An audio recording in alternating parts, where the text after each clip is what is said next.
Selamünaleyküm. Siz ziyarete geldik. Sorabilir miyiz inşallah?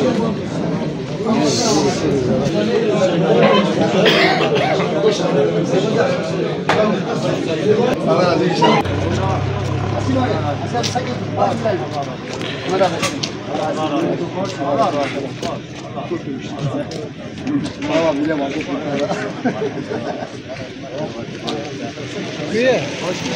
İlçemizin şeref abidesi olan Peygamber kabirlerinin yanı başına bizler misafirlerimiz için 50 yataklı bir misafirhane inşa edeceğiz inşallah.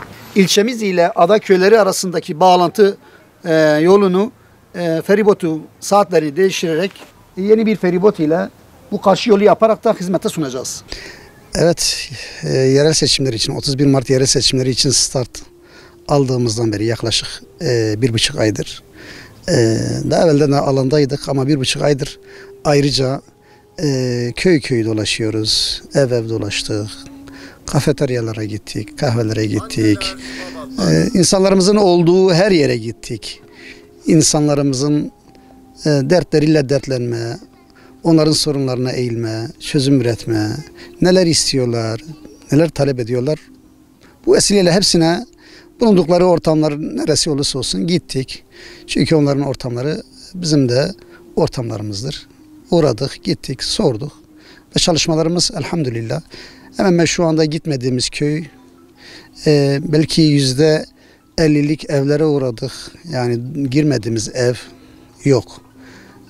Geri kalanlara da inşallah bu aralar yani ev çalışmalarımız var. Ev gidip onlara dokunma, onlarla hasbihal etme, onların desteklerini isteme, onlar için yapabileceğimiz projeleri onlara anlatma yolunda gayretlerimiz var. Bu uğurda çalışıyoruz, sahadayız.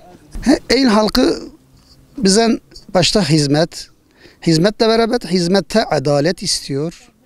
Bununla beraber kendilerine gerçekten sorunlarını dinleyecek, onlarla hemhal olacak, onlarla bir kardeş gibi sorunlarını iletebilecekleri bir ortam istiyor. Evet, hakikaten hizmette adalet diyorum çünkü gerçekten bu çok önemli bir husustur.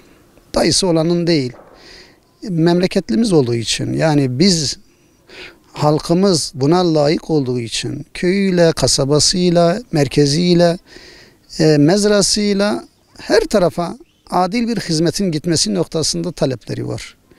Biliyorsunuz aç kalacaksak beraber kalırız. Ama eğer varsa bir şeyimiz adalet çerçevesinde paylaşıldığı vakit inanıyorum ki halkımız vefalıdır, halkımız insaflıdır. Adaleti gördüğü vakit, hizmeti gördüğü vakit inşallah Teala onun gereğini de yapar. Bu manada Eğil halkının istediği hizmettir. Yani Eğil köyleriyle gerek baraj arasındaki köyleriyle sıkıntıları var, sorunları var ve orada hizmet bekliyor bizden ve hizmetin de aynı şekilde adil bir şekilde yapılmasını bizden talep ediyor. Tabii biz şunu diyoruz, zaten belediye hizmet yeridir. Yani projeleri takdim edip gerçekten de o projelerin ayağı yere basan projeler olması ve aynı şekilde halkın da o projelerin de bilinmesi gerekiyor. Biz bu hizmetlerimizi, o projelerimizi sunarak götürüyoruz. Tabii ki özellikle kırsal alandaki vatandaşlarımızın bu manada çok şikayetleri var. Birçoğu hala da bu asırda su sorunlarını anlatıyorlar bize. Yani yazın su, kışın elektrik sorunları. Bununla beraber hala da mesela yapılmayan yollarımız var. Yollarımızda aksaklıklar var. Yarım bırakılan yolumuz var. Yani mesela örnek veriyorum, projelerimizden biri Diyarbakır Eğil arasında yarım kalan bir yolumuz var. Yıllardır bir yere geldi, ondan sonra gelmedi, devam etmedi.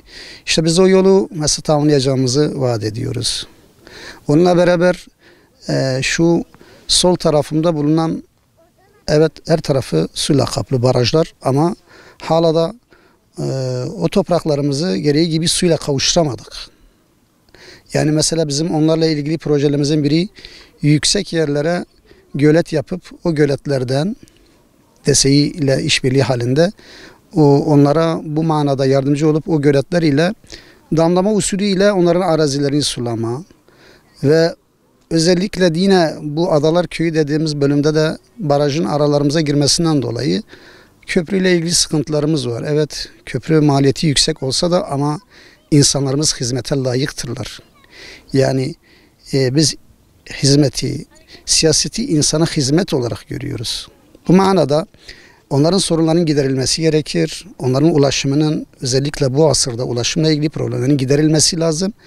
Ulaşım noktasında maalesef feribotumuz bir ay çalışıyorsa 3 ay çalışmıyor. Bazen oluyor yıla kadar çalışmıyor. Bu manada biz o köylülerimizin ulaşımını kolaylaştırma projesini onlara vaat ettik. Dedi ki bizler burada hem yaya geçidi noktasında hem de araba geçidi noktasında sizlere gerekli yardımı yapacağız. Buna beraber yine yollarımız, barajın bu tarafındaki yollar, evet turizm kenti olması hasebiyle yolları biraz daha dikkat edilmiş, güzel yapılmış ama diğer tarafta da yine halkımız var, insanlarımız var.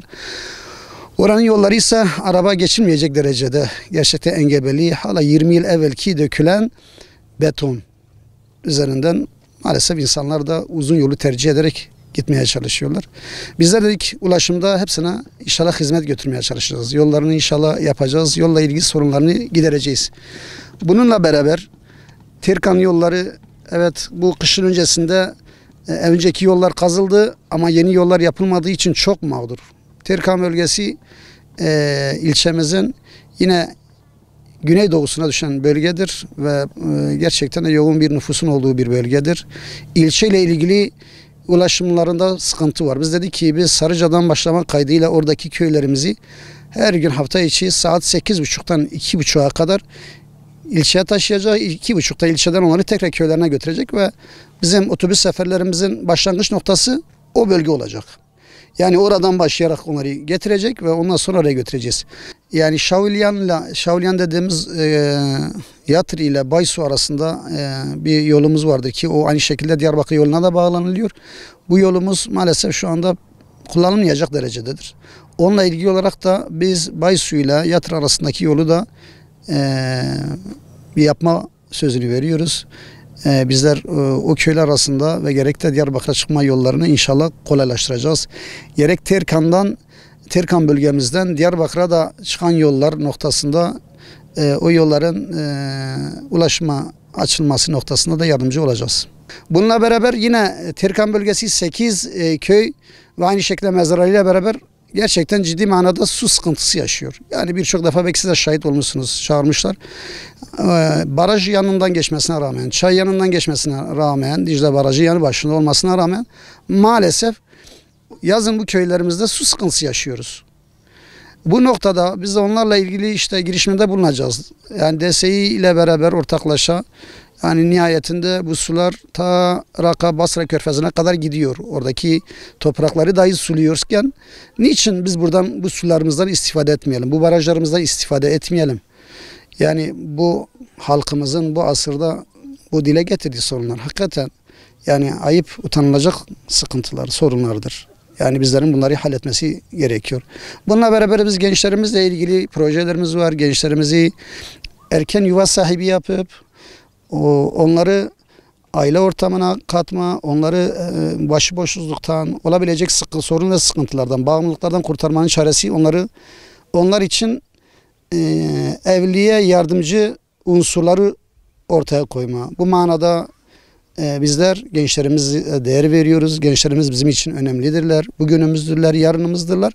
Bu manada onlar için çeyiz yardımını da yapacağımızı söylüyoruz. Ve inşallah bu konuda ne gerekirse yapacağız. Bununla beraber yine hayvancılığın olduğu bir bölgedeyiz. Ama maalesef hayvancılık istediğimiz noktada değildir.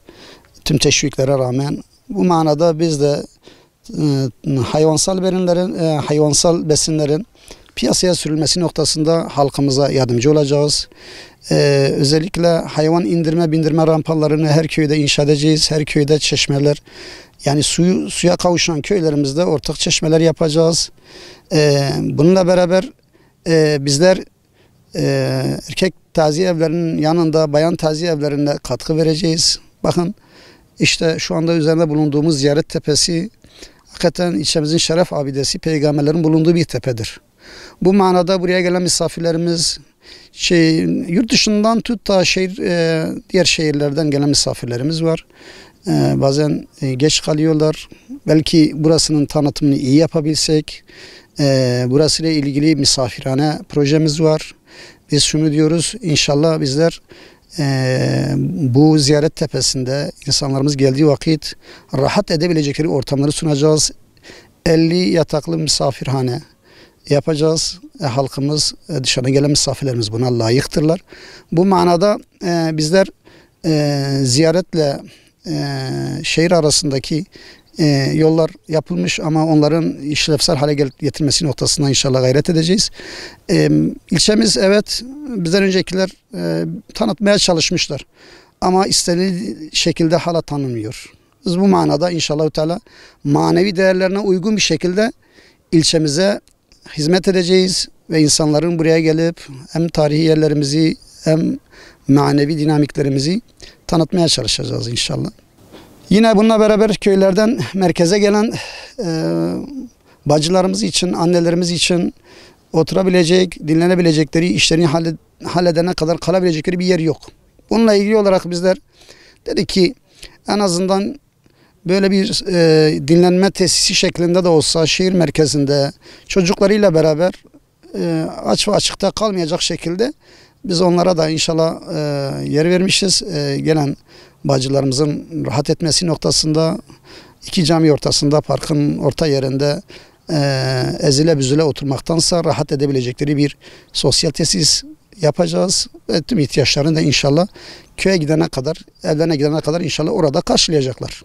Yine Eğil ilçemiz malumunuz biraz dar bir alana kurulmuş. Evet, yeni TOKİ'lerimiz şehir dışında Diyarbakır caddesi üzerine yapılmış. Yeni hastanemiz için verilen güzergah yine hakeza ziyaret yolu üzerinde. Ziyaret tepesi şehrimizin dediğim gibi Güneydoğu cephesinde ve şehrimizin en kalabalık nüfusu Dere Mahallesi de yine hakeza güney tarafında. Bununla ilgili olarak ulaşımda vatandaşlarımız zorluk çekiyorlar. Kendi ilçelerine gidip gelmede hakikaten zorluklar çektikleri için bize dedi ki saatte bir olacak şekilde hem gerek hastanemiz, okulumuz, TOKİ'lerimiz, ziyaret tepemiz ve Dere Mahallemizde ta Bakşiyan'a kadar olan bölüme inşallah bizler 2 araçlık da olsa günlük saatte bir hizmet verecek şekilde bir projemizi sunduk. Bu vatandaşlarımız geldikleri vakit maliyetine bir ücret ile gidip gelecekler. Dolayısıyla bu konuda da onların mağduriyetlerini gidermeye çalışacağız.